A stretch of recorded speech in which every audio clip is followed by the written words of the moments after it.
Bonjour, c'est Cryptoly, j'espère que vous allez bien en ce samedi 26 novembre 2022. Aujourd'hui, nous allons faire l'hebdomadaire et nous allons au programme parler du BTC, forcément de la crypto-monnaie en général. On va notamment aller chercher un indicateur que j'ai créé basé sur pas mal de choses, vous allez voir, et ensuite on va aller attaquer la notion de hash rate par rapport à la difficulté générale du marché de la crypto et notamment du BTC et des mineurs, et on va faire un petit tour justement sur ETH/BTC, et on va terminer sur une partie un petit peu macro générale pour rappeler ce qui s'est passé cette semaine, ce qui va arriver la semaine prochaine et comment ça peut impacter la suite et notamment l'univers des cryptos. Alors, avant d'attaquer, comme d'habitude, si c'est pas déjà fait, likez et partagez la vidéo, ça aide énormément au référencement. Si c'est pas déjà fait, abonnez-vous. Et avant que on lance le go, je vous rappelle que c'est bientôt les 1 an, demain en l'occurrence c'est les 1 an de la chaîne. Je vous propose un live extraordinaire de 2 heures, demain 18h, 20h, dans lequel il va y avoir des giveaways, il va y avoir la mise en place d'un concours, il va y avoir plein de choses, donc n'hésitez pas à vous préparer et à être présent pour justement ce live dans lequel on va célébrer les 1 an de la chaîne et en même temps la communauté à travers le Discord, à travers la chaîne YouTube, et j'ai trop hâte de vous accueillir dans ce live extraordinaire. Maintenant que vous l'avez noté dans votre petit cahier, dans votre petit calendrier, je répète, demain 27 novembre 2022, 18h, 20h sur YouTube, live Cryptolyse, c'est noté, c'est bon, on attaque tout de suite notre analyse.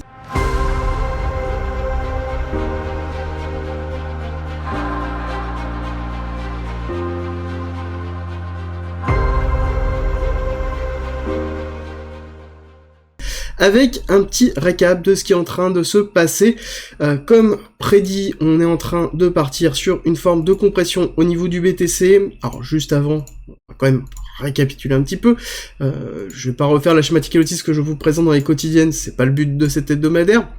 Mais nous sommes, du coup, depuis déjà un certain temps dans une accumulation de week-off en SC, AR, ST, avec un STB prise de liquidité. Donc on est dans une prise de liquidité actuellement, donc avec la crise de FTX, dans lequel on a bien fait ce break très très fort pour faire la prise de liquidité. Et depuis la crise de FTX, nous sommes, quand on zoome sur cette partie-là, ici, dans une zone plus ou moins de neutralité, dans lequel on range depuis un certain temps, et depuis la crise de FTX, alors que, bon, somme toute, on a quand même quelque chose qui est censé être très chaotique, parce que FTX, deuxième exchange en termes de volumétrie, qui a break, et pourtant le marché n'est pas à 10 000. Le marché n'est pas à 10 000. Oui, on a chuté, oui, on a eu mal, on a fait un précédent low, mais, enfin on a éclaté un précédent low, mais on est, somme toute, quand même, toujours au-dessus de la barre des 15 000, ce qui est positif en tout cas sur l'ensemble de l'écosystème crypto, chose où normalement, voilà, si on m'avait posé la question il y a un certain temps, crash de FTX avec effet domino au potentiel, oui j'aurais dit que voilà, on allait potentiellement casser les 12 000, aller travailler les 14, 12 000, bon là c'est pas le cas du tout, donc c'est-à-dire qu'on a une forme de résilience qui est très importante et on va en discuter un petit peu après, où je vais vous donner en tout cas ma vision, et je pense que oui, on peut avoir encore une dernière jambe baissière, mais on n'en est vraiment pas loin de la finalité de la structure générale du marché crypto, malgré le fait qu'on est dans une macroéconomie qui est compliquée, mais qui somme toute n'est pas si compliquée. Si vous avez déjà regardé les différentes hebdomadaires, je vous ai expliqué un petit peu ma vision sur l'ensemble du marché macroéconomie, mais je considère que commence à avoir des signes qui sont plutôt positifs, en tout cas d'un point de vue marché financier, je ne dis pas d'un point de vue économique, et je ne parle pas d'un point de vue européen, je parle vraiment d'un point de vue macro global, sur lequel notamment la Fed et les États-Unis et le dollar ont une place prépondérante, et auront toujours une place prépondérante pendant un certain temps. Bon, je ferme en tout cas cette partie qu'on reprendra à la fin de la vidéo, mais en l'occurrence, moi ce que je vais vous montrer, c'est que, comme je vous l'ai dit, on a ici une compression, cassure baissière, short squeeze, mise en place d'une nouvelle compression, cassure baissière, short squeeze, mise en place d'une nouvelle compression. Ici, je vous l'avais annoncé dans cette zone-là, en vous disant qu'on allait partir sur une zone de compression avant d'avoir notamment certainement une résolution. On est en train de voir aussi la zone de compression qui est en train de se faire au niveau du momentum. Donc on est sur quelque chose d'assez classique, avec très peu de volatilité. Et ça va rester sur globalement une grosse partie du week-end. On n'oublie pas que c'est Thanksgiving, donc forcément aussi beaucoup moins de personnes présentes, notamment sur le marché US. Le marché US fait majoritairement la pluie et le beau temps actuellement, c'est celle qui possède le plus de liquidité, même si des fois on a des petites réactions au niveau du marché asiatique, ça reste somme toute assez faiblard par rapport au reste du marché US. Alors, très intéressant, pareil, ici on avait une baisse de volume, ici on est en train de setup une baisse de volume aussi, donc on est en train vraiment de faire tout simplement exactement ce qui est en train de se passer ici, ce qui s'est passé ici, est en train de le reproduire ici. Donc ça sous-entend que si on garde jamais 203, donc la troisième fois serait une compression cassure baissière dans lequel on irait faire un lot, donc ça sous-entendrait qu'on irait chercher potentiellement une baisse, donc avec une target à 14 400, on va dire 14 500, 14 400, dans lequel on aurait notamment une continuité baissière assez forte, avec une continuité de chasse à la liquidité, parce que je rappelle que le crash de FTX a entraîné une sortie de liquidité qui est colossale sur le marché de la crypto, et donc forcément, le marché en lui-même est en manque de liquidité. C'est quelque chose que l'on voit déjà depuis un certain temps, et qu'on confirme déjà depuis un certain temps. Alors voilà un petit peu ma perspective pour ce qui est en train de se passer au niveau de la crypto. On va aller attaquer rapidement la notion de total crypto, donc la totalité de la capitalisation de l'ensemble des cryptos, donc ce qui est plutôt positif, c'est globalement l'ensemble des cryptos. Alors, bon, l'ensemble des cryptos, bien évidemment, on a une grosse part liée au BTC, plus de 40%, Ethereum entre 18 et 20%. Bon, voilà, quand on regarde Ethereum et BTC, on a toujours facilement 60% du marché qui est représenté par ces deux actifs, ce qui est en même temps logique, hein. Normal, on est dans un marché qui est en cours de croissance et qui est en cours de construction. Mais l'élément que je voulais vous donner, c'est que là on est en weekly. On a eu la crise de FTX, ok, on a eu consolidation ici, et on a une petite bougie, justement, qui est plutôt positive, hein, dans lequel on a une réaction, avec aussi pas mal de nouvelles. Oui, on sait que Genesis risque de tomber, mais je veux dire, l'information, elle est déjà dehors depuis quasiment 10 jours maintenant. Donc on a déjà pas mal d'infos. Et on nous avait dit que lundi, potentiellement, elle devait rembourser son prêt, et que si c'était pas le cas, elle allait faire un chapitre 11. Pour l'instant, c'est toujours pas fait. On sait que ça va potentiellement arriver, donc ça, c'est déjà pricé, et le marché est résilient, et part à la hausse majoritairement. Et ce qui est intéressant, c'est que là, c'est la représentation totale de la crypto-monnaie. Donc c'est un peu ce qu'on pourrait représenter comme étant un tracker, un indice, sur lequel on a une vision globale de ce qu'est la crypto-monnaie et tout ce qui va avec. Et ce qui est positif, et en tout cas ce qui, moi, de mon côté, me rassure quant à la santé de l'industrie, parce qu'on parle beaucoup d'industrie, et justement, la santé de l'industrie est plutôt cohérente. Quand on regarde ce qui se passe en termes de nouvelles, ce qui se passe en termes de macro, bon, on n'est pas à 10 000. On n'est pas à 10 000, et même on est en progression sur l'ensemble du marché de la crypto-monnaie, ce qui est positif sur le long terme, et ce qui rassure justement les investisseurs, et ceux qui ont déjà vécu les bear markets, bon, ils savent que là, on est dans une zone classique de bear market, et justement, c'est ce qui est intéressant, c'est là où on a les opportunités, à partir du moment où, comme d'habitude, on a contrôlé son exposition, et qu'on continue à contrôler son exposition. L'autre élément que je voulais vous donner, c'est que on a bien une baisse de volume, hein, bien évidemment, ce qui est logique, avec notamment une baisse de volume très forte, des sellers, c'est-à-dire que majoritairement, si on regarde, on est majoritairement en buy, et les sellers ont cut, donc ça veut dire qu'il y a déjà une grosse partie de selling qui a été faite dessus, et ça, j'en reviendrai pas sur ce marché crypto, en tout cas, je reviendrai pas sur cette analyse, avant la clôture, je pense, du mois de novembre, donc on reverra ça certainement semaine prochaine, ou semaine d'après, on verra les différentes informations qu'on aura pu avoir d'ici là. Ensuite, je vais faire un petit tour sur, notamment ETH, sur BTC, donc pour rappel, c'est l'Ethereum, le market cap le prix de l'Ethereum sur le prix du BTC, qui permet d'avoir notamment une représentation de ces deux actifs. Si le prix monte, c'est que soit l'Ethereum surperforme, soit le BTC sous-performe, et si le prix baisse, c'est l'inverse. C'est logique, et ça permet de voir la représentation des deux, notamment que on a toujours la confrontation entre les Ethereum maximalistes et les BTC maximalistes, BTC unique, Ethereum va faire un flipping, donc va dépasser la market cap de BTC, bon, il y a toujours le combat entre les deux, et c'est une bonne représentation. L'intérêt de ce que je suis en train de vous montrer, c'est que on a quand même, malgré cette crise de FTX, quelque chose qui est plutôt positif en termes de résilience de Ethereum. On rappelle que, suite au merge, l'Ethereum a diminué la pression baissière liée à l'émission de jetons de récompense du mining, donc on est sur quelque chose qui est plutôt positif sur Ethereum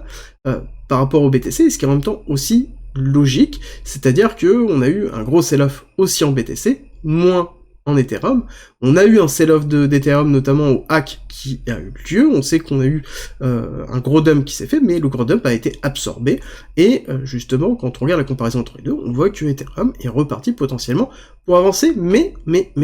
techniquement, on fait attention, nous sommes dans une structure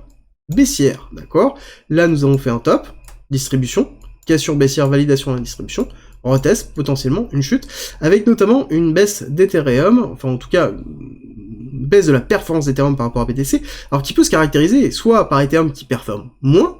oui, mais aussi par un BTC qui surperforme Ethereum pendant un certain temps. ce qui serait logique, notamment dans une mise en place de distribution. Là, nous avons un premier retest, deuxième retest, notamment tant qu'on ne casse pas ici le précédent high, on est dans une continuité baissière, avec notamment un break of structure mineure qui s'est effectué, donc potentiellement on peut aller retester l'order block que je vous ai donné, qui a été notamment l'accélération liée à cette distribution pour mettre en place ici une accumulation et un départ aussi, d'accord? Donc là, c'est pareil, on est en weekly, donc c'est sur une time frame qui est assez longue, hein. On va regarder rapidement, mais vous allez vite comprendre que on est quand même sur quasiment 2 ans, un petit peu moins de 2 ans, mais on est quand même sur quasiment 20 mois, donc on est sur quelque chose qui est long terme, et donc ça voudrait dire que potentiellement sur la cassure ici de la distribution et validation de la distribution, on serait potentiellement sur la mise en place avec la cassure ici sur une dizaine de mois, mise en place de l'accumulation, pareil une dizaine de mois avant de repartir. Donc un même cycle, en termes de temporalité, il faut faire très attention au niveau de temporalité, c'est moi qui m'avance un petit peu, mais voilà, c'est ce qu'on pourrait escompter comme mise en place entre les deux, et c'est très intéressant de voir la suite. Alors, là je vais vous proposer autre chose, je vais vous proposer notamment une corrélation entre la notion des traders, la force des traders, la force du hash rate par rapport à l'ensemble du marché, et vous allez voir c'est très intéressant, et c'est aussi un des signes liés au bottom. Mais avant de faire ça, je vous rappelle que le Discord est en commentaire et en description, c'est gratuit, et c'est un lieu d'échange et d'information sur la crypto-monnaie, la blockchain, le trading et l'investissement. N'hésitez pas à nous rejoindre, et notamment pour tous ceux qui y seront, il y aura des concours durant le live de demain, donc le 27 novembre, de 18h à 20h sur YouTube, mais pour tous ceux qui seront sur Discord, il y aura d'autres animations qui seront effectuées, notamment sur Discord. Pour tous ceux qui souhaitent soutenir la chaîne et le Discord, et continuer à se former en même temps, on a mis en place une partie premium, qui a pour vocation de vous offrir justement du contenu supplémentaire, et de vous donner l'occasion de nous soutenir autrement que par des likes et des partages. Nous avons mis notamment plus de 100 vidéos et 300 pages de formation structurées autour d'un parcours pédagogique, et on en rajoute toutes les semaines. Vous y retrouverez aussi des stratégies de trading, des stratégies d'investissement, des analyses, des lives hebdomadaires et des briefs quotidiens que j'effectue sur le marché, globalement plein d'informations pour pouvoir continuer à progresser tout en soutenant justement la chaîne. Je vous mets une petite vidéo explicative en haut à droite, comme ça vous avez toutes les informations, et pour les curieux, toujours intéressant de voir ce qui est effectué et si ça peut vous intéresser. On continue et on attaque justement cette analyse un petit peu différente, où là, notamment, je suis allé construire rapidement quelque chose qui a été le BTC Trader, qui représente le nombre d'adresses de traders sur BTC, ça veut dire le nombre d'adresses dans lequel on va avoir des mouvements liés à des mouvements de prix et à des sorties, des entrées liées à des possibles SEX ou DEX. Donc on est sur la volumétrie générale représentative de personnes qui jouent sur la volatilité, ramenée sur le prix du BTC. C'est ce qui nous donne la courbe ici qui se trouve là en bougie japonaise, d'accord? Une courbe qui est très intéressante, qui est la représentation de l'évolution des traders sur le cours du BTC, donc on met en relation les deux. Je vous ai mis en orange aussi la représentation du BTC pour nous donner en fait tout simplement un élément important sur l'évolution générale. Ce qui est intéressant, c'est on va se caler sur cette partie-là, ça va être de voir que nous avons systématiquement une baisse des traders lorsque l'on arrive sur un top, ça continue à baisser durant une petite partie de la baisse, et à partir du moment où on arrive sur la partie basse, on revoit une augmentation des traders, pareil, baisse effective, donc là on voit bien ici baisse avec augmentation du BTC, continuité de la baisse pour accompagnement de la baisse, à partir du moment où on arrive dans une zone forte ou une cassure forte, ici, que l'on retrouve ici et ici, d'accord? On revoit une augmentation de la volatilité sur une zone très très basse, et derrière, où on voit ces personnes-là, qu'est-ce qui se passe? On voit qu'on rechute après, lorsque l'on fait un top, pareil, on recasse baissier, qu'est-ce qui se passe? Ici, réaccélération, et ainsi de suite. Ensuite, on chute durant toute cette période-là. On voit qu'on a eu un petit sursaut, notamment dans cette période basse, qui a été mise en place, notamment mi-2021, et ensuite on a fait le dernier ATH, qui a été la zone la plus basse qui a été donnée, et ensuite on a cassé baissier, pareil, on a réaccéléré, et ce qui est intéressant, c'est que depuis qu'on a fait la dernière jambe du BTC, nous avons une énorme accélération du cours. Une énorme accélération du cours qui, justement, pourrait être symbolisée par, potentiellement, un bottom qui est en train de se former, qui n'est pas formé encore, qui est en train de se former, qui pourrait être, justement, cette première accélération que l'on voit ici, qui a été ici, dans lequel on a eu après une structuration, accélération haussière, chute avec un retest, d'accord, pour rappel, hein, en mars de 2020, pardon, on était quasiment au même niveau que un an avant. D'accord, donc on a vraiment un retour qui s'est effectué, et justement on voit que c'est la même schématique qui est en train de se faire là. Donc est-ce qu'on aurait une mise en place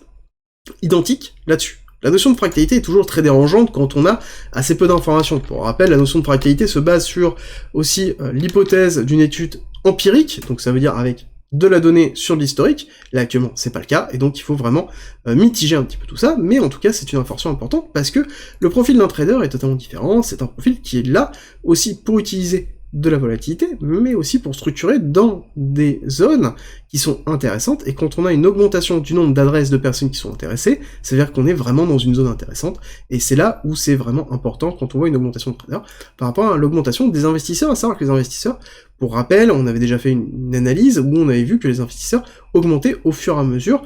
que le temps se déroulait, notamment au niveau du BTC, des différentes cryptos. Alors je vais vous proposer un autre graphique aujourd'hui qui va être le pourcentage des traders sur la totalité des adresses. Donc c'est une représentation de le pourcentage, enfin, la place du trader sur l'ensemble de la représentation générale. Alors ce qu'on va faire, c'est qu'on va rajouter notamment sur la même... oui, sur une échelle séparée, où on voit justement le cours du BTC en orange, et en bleu, c'est ce pourcentage-là. Ce qui est intéressant, c'est que c'est pareil, on voit que on assume la chute structurelle qui est en train de se faire. On avait eu une augmentation notamment dans la première chute, ici mise en place d'une conformité, cassure baissière très forte qui a été accompagnée, et là sur cette cassure, qu'est-ce qui s'est passé? On a eu une réaccélération. Ok, donc là c'est plutôt positif quand on regarde notamment ce qui s'est passé ici dans cette zone-là. On voit que ici aussi on avait eu une cassure, tout de suite après on avait eu une augmentation, une structuration d'augmentation. Est-ce que là c'est un signe? Pas forcément, il faut juste le noter que là actuellement les personnes qui sont positionnées ici, ils voient une opportunité de trading, une opportunité potentiellement de mise en place de stratégies de trading. Donc, très intéressant et très important de se consolider justement dans cette idée-là, où potentiellement nous sommes pas trop loin de la mise en place d'un bottom. Est-ce qu'on peut descendre plus bas? Oui, c'est pour ça que je vous dis, gardez toujours de la liquidité, contrôlez votre exposition, et c'est là où c'est intéressant de pouvoir analyser un petit peu tout ce qui est en train de se passer. Ensuite, nous avons ici la totalité des balances, donc c'est-à-dire du volume présent sur les adresses liées aux traders, et on voit que, pareil, excusez-moi, je ne vais pas rajouter, on va le rajouter tout de suite, hop, nouvelle échelle de prix, et nous avons ici le BTC. Pareil, regardez-moi ça, on voit bien que ici on a eu une grosse partie qui a été effectuée, et une grosse partie en plus qui a été effectuée lors de cette chute-là, donc ça veut dire qu'il y a beaucoup de personnes qui ont profité de cette baisse. Là, on le voit vraiment fort. Les autres, c'était une représentation du nombre d'adresses, là c'est le cash mis en place dans ces adresses-là, et on voit qu'on a une énorme augmentation qui est bien plus grande que celle qu'on avait vue, et qui a été structurée, notamment lors d'un short, réellement, donc lors du short, lors de la cassure effective. Donc là-dessus, on a eu aussi la mise en place de personnes qui ont profité de cette cassure baissière. Et ce qui est logique aussi, notamment avec le break du FTT, avec le break général de l'ensemble des cryptos, les personnes qui ont shorté ce marché-là ont notamment eu une augmentation très très forte. Donc ça veut dire que même dans un marché qui est très compliqué, il y a toujours énormément d'argent qui est effectué, et notamment pour les personnes qui analysent justement la partie fondamentale, qui comprennent l'impact par exemple d'une cassure de FTX sur l'impact du FTT, et aussi, là c'est une autre théorie, il faut faire très attention, c'est est-ce que il n'y a pas eu aussi une forme de préméditation, comme on a pu l'avoir avec aussi Alameda, qui a joué sur les futurs de Binance, Alameda qui avait joué aussi sur 3IC, donc est-ce qu'il n'y a pas un autre acteur qui est en train de prendre le pas dessus? Voilà, dites-moi ce que vous en pensez en commentaire, sans rentrer bien évidemment dans la théorie du complot, mais c'est des questions, quand on regarde le passé qu'on a eu, ne serait-ce qu'en 2022, c'est des questions qui sont tout à fait légitimes par rapport à ce qui est en train de se passer. On va continuer, on va avancer notamment sur le hash rate. Hash rate, très important, qui est aussi pour moi représentatif du marché, parce que le marché en lui-même, alors je suis en daily, on va se mettre même en monthly, comme ça va encore plus intéressant. Plus intéressant en monthly. On va regarder un petit peu au niveau du marché. Qu'est-ce que l'on voit? On va se rajouter, pareil, même principe, BTC, donc correspondance de BTC. Qu'est-ce que l'on voit? On voit que depuis qu'on a breaké au niveau de BTC, on a un hash rate qui est continuellement en progression. Progression qui a été actée notamment en octobre, dans lequel on a eu une légère diminution, structurel qui s'est effectué, là parce qu'il n'y a pas forcément de représentation entre les deux, mais structurellement on est quand même sur quelque chose qui est assez faible par rapport à ce qui avait été fait. Donc on est sur quelque chose au niveau du hash rate général du BTC qui est enfin en descente, qui est enfin sur une cassure. Cassure qui est, somme toute, quand même, bon, voilà, assez mitigé un petit peu par rapport à l'augmentation très forte que l'on a eue. On sait qu'il y a beaucoup d'acteurs de la crypto-monnaie et de mineurs qui n'étaient pas avec les meilleurs deals, je vous ai déjà présenté notamment ça dans les quotidiennes, qui étaient sous l'eau. Là, clairement, je pense qu'il y a une grosse partie qui était sortie déjà dans cette continuité baissière et cette force baissière sur laquelle plus ça dure, moins ils ont de capacité à pouvoir gérer cette baisse et cette temporalité, cette temporisation des différentes immobilisations financières qu'ils peuvent avoir. Donc ils vont avoir une partie plus à dur qui vont abandonner, donc sur lequel la pression baissière des ventes de BTC va diminuer, parce que il faut comprendre que ce type d'industrie-là, les personnes vendent au fur et à mesure pour essayer de rester le plus longtemps en vie en attendant que le BTC remonte. C'est une course contre la montre. Donc ça veut dire que quand ils déposent le bilan, c'est pas ils vendent des BTC, non, c'est ils déposent le bilan parce qu'ils n'ont plus de BTC à vendre. C'est vraiment le principe. Donc ça veut dire qu'on a une diminution, quand on a une diminution du hash rate, ça veut dire qu'il y a un certain nombre d'acteurs qui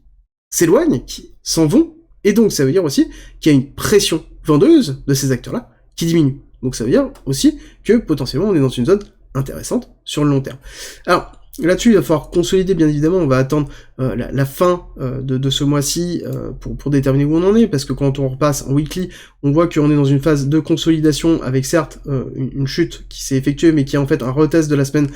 du 7 novembre, donc on est sur quelque chose qui, somme toute, malgré la baisse effective, où on est dans une consolidation, donc on a quand même perdu quand même pas mal, hein. Quand on regarde, on a quand même eu une chute de 20% au niveau du BTC, certes, oui, mais on est toujours sur un BTC à 16 000. On est toujours sur un BTC à 16 000, et même si on a une dernière jambe baissière et qu'on va retester les 14-15 000, bon, quand on regarde ce qui s'est structuré avec,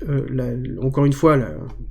le narratif général macroéconomique, le narratif crypto qui, si on regarde City, donc le Twitter crypto, bon, on voit que majoritairement tout le monde crie à l'effet domino, à tout ce qui va se passer, etc. Oui, ça d'ailleurs c'est en train de retomber, petit à petit là, ça y est, les poussières commencent à tomber aussi, la tension qui était sur Twitter est en train de diminuer, ce qui est plutôt positif sur le long terme, parce que quand on a quelque chose qui est en tension comme ça veut dire qu'il suffit qu'il y ait une petite étincelle pour que ça y est, tout explose, et donc là on est en train sur une communauté qui est en train aussi de se calmer et de se dire que potentiellement, oui, on est quand même dans une zone où on va regarder ce qui peut se passer, oui, on peut avoir un effet domino, mais on n'est plus aussi alarmiste comme avant. Qui pourrait être aussi, vous allez me dire, synonyme d'une potentielle dernière chute baissière, histoire d'être sûr d'enfoncer bien le clou. Oui, je suis d'accord avec vous, et c'est pour ça qu'il faut être préparé, et tout est une question, de toute façon, dans tous les cas, de préparation. Alors, on va terminer sur cette partie crypto, on va attaquer la partie rapidement Nasdaq, SP500, DXY pour préparer la semaine prochaine, parler un petit peu de la macro. Au niveau de la macro,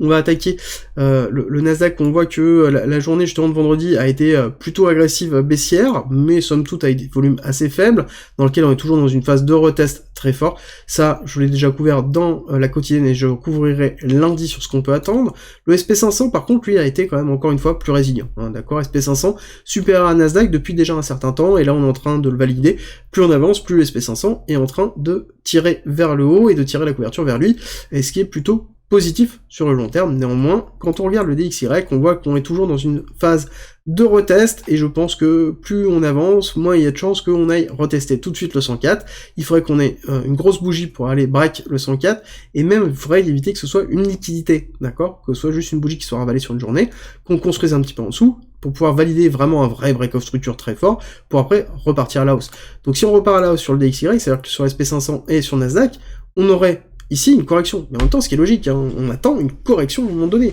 ce qui est normal, on peut pas monter continuellement comme ça sans se faire de pause, et structurellement, quand on regarde le Nasdaq et le SP500, c'est quelque chose qui fonctionne comme ça, accélération haussière, break baissier, accélération haussière, break baissier. La question elle est, est-ce qu'on va recasser le lot, ou est-ce qu'on va juste faire un retest des ordres blocs baissiers avant de repartir à la hausse et de structurer à la hausse? Ça, c'est impossible d'y répondre maintenant, mais en tout cas, quand on regarde un petit peu le narratif qui est en train de se structurer, on a toujours un narratif qui est plutôt négatif sur les marchés, mais quand on regarde les différents chiffres, alors je vais pas parler de chiffre de l'inflation parce que oui, ça descend légèrement, mais quand on regarde ce qui est en train de se mettre en place entre la Russie et l'Ukraine, les pressions qui sont en train d'être effectuées notamment sur l'Ukraine pour arriver sur une résolution du conflit structurelle autour de la Crimée, c'est quelque chose qui est plutôt positif d'ordre général. Quand on regarde lors du meeting où il y avait justement la Biélorussie qui a émis la possibilité que, en effet, la Russie perdre, et quand on regarde justement certaines photos et la façon à laquelle justement nous avons Vladimir Poutine qui a été un petit peu isolé dans son propre camp, donc on a quand même une désolidarisation qui est en train de se faire, on a une forme de corrélation qui est en train aussi de se mettre en place entre la Chine et l'Amérique, dans lequel il y a des discussions qui sont ouvertes, alors que c'était quelque chose qui était très fermé, et ça je vous l'avais expliqué justement lorsqu'il y avait la montée de tension autour de Taïwan, où je vous disais, voilà, clairement, géopolitiquement, c'est normal, il y a une assise politique qui est en train de se faire pour pouvoir ouvrir les discussions. Il faut d'abord montrer en fait les forces à disposition avant de pouvoir négocier. Chose qui est en train de se faire actuellement entre la Chine et les US, donc qui est plutôt positif. Clairement, Taïwan rentre dans la schématique de discussion générale, et voilà, potentiellement, Taïwan, d'ici 10-15 ans, appartiendra à la Chine, et c'est quelque chose qui, pour moi, sera toujours quelque chose d'inévitable. Dites-moi d'ailleurs ce que vous en pensez en commentaire, ça ne reste que mon avis, mais c'est un petit peu la vision que j'ai de la géopolitique, et quand on regarde ce qui est en train de se passer en termes de géopolitique, ça veut dire aussi qu'on a un apaisement des tensions que l'on a sur des circuits de l'offre et la demande, donc une diminution aussi potentielle à venir des tensions sur l'inflation. La crise européenne, c'est encore quelque chose qui est à part, comme promis, je vous ferai notamment une hebdomadaire dessus, je pense que ce sera certainement la prochaine ou celle d'après, mais la crise européenne est à part, mais en tout cas sur un marché géopolitique général et sur un marché macroéconomique général, on est sur quelque chose où on commence à avoir une distorsion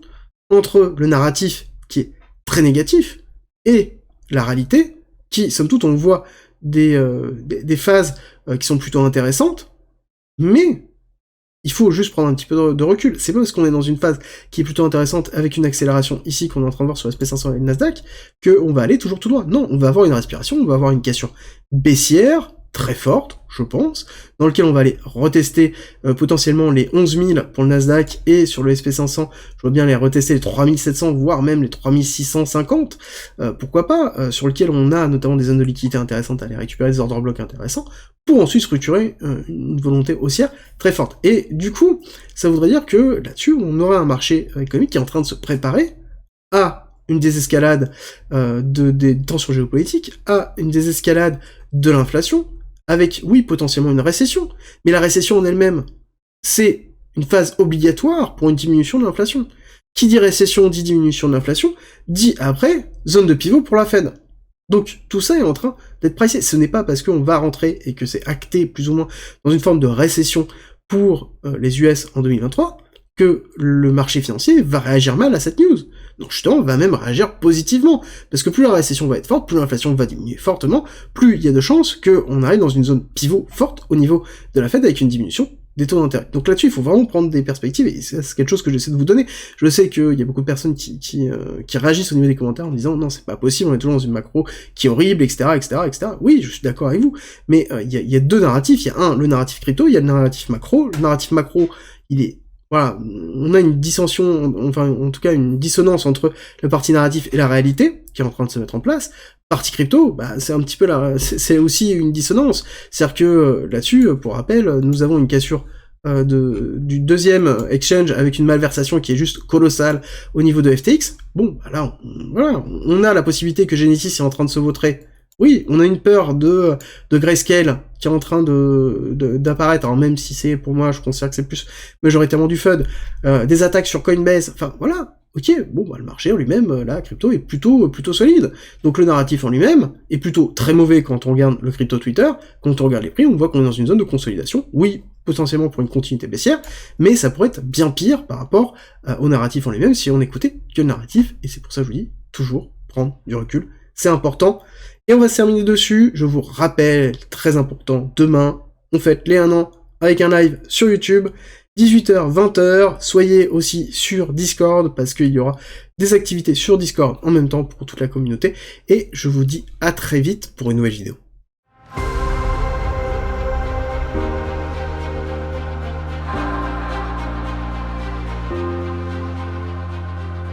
Si tu aimes mon contenu, n'hésite pas, partage, like, ça m'aide énormément, et rejoins-nous sur Discord.